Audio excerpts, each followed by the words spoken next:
नमस्कार। होली के पर्व को इसलिए मनाया जाता है कि होलिका दहन के बाद भक्त प्रहलाद बाहर आ गए थे। लेकिन ऐसा क्या हुआ कि भक्त प्रहलाद नारायण के परम भक्त बन गए।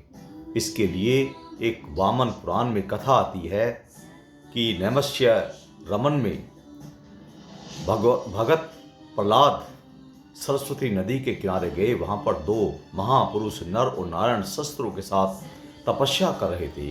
उन्होंने इसका कारण पूछा। उन्होंने उत्तर दिया कि हम बड़े शक्तिशाली हो गए हैं और हमें कोई हरा नहीं सकता। लेकिन भक्त प्रहलाद ने कहा कि मैं आपको हरा सकता हूँ, और उन्होंने उनके साथ युद्ध किया। लेकिन अंततः भक्त प्रहलाद हार गए और वे अपना वचन पूरा न करने के कारण इस शरीर को छोड़ने के लिए तैयार हो गए। उसी समय पर नारायण प्रकट हुए और उन्होंने उनको समझाया कि वे दोनों कोई और नहीं, मैं ही हूँ। इतना सुनकर भक्त प्रहलाद फिर उनके पास गए और उनसे क्षमा याचना की।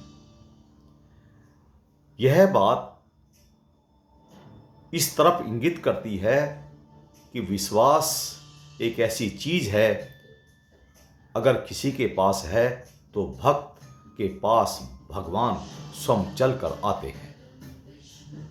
श्रीमद् भागवत में महर्षि दुर्वासा जी ने लिखा है कि अहम भक्त पराधीनो ह्य स्वतंत्र इव द्विज साधुर्भिर हृदयग्रस्तो भक्तेर भक्त प्रियजना। मैं हमेशा भक्तों के पराधीन रहता हूँ। सबने मेरे हृदय पर कब्जा कर रखा है। सबने मेरे को अपने हृदय में, अपने हाथों में रख रखा है। और ये सीधे साधे लोग मुझे अति प्रिय हैं। मैं उनके दिल में रहता हूँ। मैं सबको प्यार करता हूँ। यह कहानी हमें इस बात की ओर इंगित करती है कि अगर भक्त का विश्वास अटूट है तो प्रभु उसकी रक्षा अवश्य करते हैं। इसलिए जीवन में हमेशा प्रभु पर अटल विश्वास रखें। रक्षा करना उनका काम है, वे करेंगे। आप ये बात आपके हृदय के अंदर बैठी होनी चाहिए। अटूट विश्वास होना चाहिए, तभी भक्ति का सच्चा अर्थ सार्थक हो सकता है। जय श्री कृष्ण।